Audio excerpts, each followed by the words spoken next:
Susan, we just have one more question and then we are pretty much done. And I'm going to tag a little end onto this one for you, Susan. Okay, so if I have severe allergies, should I be worried about taking the vaccine? Also, if I have cosmetic facial fillers, should I be worried about taking the vaccine? Asking for a friend. All right. So I'm going to say I'm going to turf the facial fillers to who offered to take this. Martin, did you? Yeah. Okay. So, but the first, I'm going to say that I'm going to launch into a response about serious life-threatening allergies. But before I go there, the Moderna and Pfizer vaccines are incredibly safe. So these are really, really safe vaccines. They have a range of side effects which are greater than your average vaccine. So I don't want people to be put off by some of the stories you hear. Yes, there are fever, muscle aches, body aches, chills, headache, etc. But 1 to 3 days in general, self-limited, very safe vaccine. Now we move into the less safe part. Within the first 10 days of approval of the emergency use authorization of the Pfizer vaccine, there were 21 life-threatening allergic reactions, which in the medical field we call anaphylaxis. So that's when somebody's airway gets tight and without medical attention, they are likely to die. So these are serious life-threatening allergic reactions. The 71% of these occurred within the first 15 minutes. So these are immediate life-threatening reactions. That has led obviously to a lot of concerns about what kinds of allergies, people with what kinds of allergies should be concerned. First of all, the great news is that there is a reporting system that is collecting all of these allergic reactions so that we do get a good sense of how many there are, how bad they are. Pfizer is overrepresented because it was the first one approved. I'm aware of at least one anaphylactic or life-threatening allergic reaction to the Moderna vaccine, but there have been fewer reported because Moderna's been out for less time. So who should be concerned? And I'm going to read this because I think this is important enough that I want people to get it absolutely right. The CDC now warns that if you have these types of allergies, you should not receive either the Pfizer or the Moderna vaccine. If you have had a serious allergic reaction, anaphylaxis, or an immediate allergic reaction, that is within the first 4 hours of receiving a vaccine, even if it was not severe, that immediate allergic reaction, to any ingredient in the mRNA COVID-19 vaccine, you should not get a COVID-19 vaccine. So as was explained earlier, so this is if you've had a reaction to the vaccine or an ingredient in the vaccine, and the vaccines contain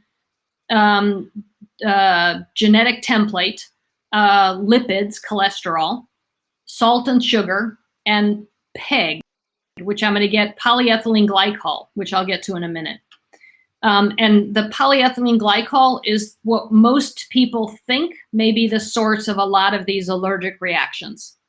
Number two, if you've had a severe allergic reaction, anaphylaxis, or an immediate allergic reaction, even if it was not severe, after getting your first dose, don't get another one, okay? So if you had an allergic reaction after the first dose, don't get a second one. So the immediate allergic reaction within 4 hours is symptoms such as hives, swelling, wheezing, that sort of thing. The polyethylene glycol or polysorbate, these are what do you want to call them? They're something that is contained within a lot of vaccines and to stabilize. And so many people who have had allergic reactions to other vaccines may in fact have an allergic reaction to these vaccines. So this is something, again, if you've had an allergic reaction to a previous vaccine, it's really important that your doctor, and you can, or they should, look up what's in that vaccine, exactly what the ingredient list is. The ingredient list for these mRNA vaccines are public. You can look them up and find out exactly what's in them. So polyethylene glycol and polysorbate are the two compounds that are most likely the source of a lot of these allergic reactions. If you've had an immediate allergic reaction to a different vaccine or an injectable that's not related to COVID and does not contain polyethylene glycol or polysorbate, this does not mean that you can't get the mRNA vaccine. It just means that you should do so with some caution. You should talk to your doctor, your healthcare provider, and get some counseling about what the relative risk of an unknown risk of a reaction versus the possible benefit of this vaccine. The entire country is in the middle of a COVID surge, so the relative benefit of the vaccine is pretty high against a relative unknown risk of an allergic reaction. But in general, if you fall into one of these categories, again, you should talk to somebody about your potential risk. But you know, those are really the categories that I wanted to mention. And if you are worried at all, talk to somebody. And if you're going to get a vaccine, do it in an area where medical supervision is available. And you don't want to do it in one of the drive-through settings. You want to do it in a place where you can be properly supervised and medical supervision for, you know, emergency resuscitation kind of thing is available. So preferably a hospital-based setting. Make a date of it. Basically, set aside some time. You need to stay the extra time after you get the vaccination to see if something happens. Okay. So I see Martin on my screen. Are you gonna tell my friend that I'm asking for if the vaccine is going to affect facial fillers? Yes.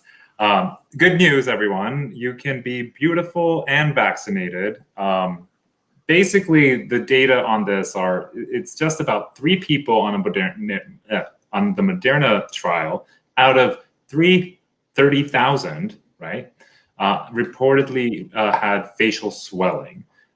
They had some had fillers before the vaccine, some had fillers after the vaccine. It's not really certain. I want to hear. I can't hear. And basically, the swelling and that they experienced was temporary, and it was similar to swelling seen with other vaccines. So these are people who had swelling in their fillers prior, and right. But that's the beauty about trials; they're transparent. They have to jot down everything, and so this was picked up. I first saw my alert on a local LA station, so that was funny. But yeah, I think we're going to be okay with facial fillers and the vaccine, everyone.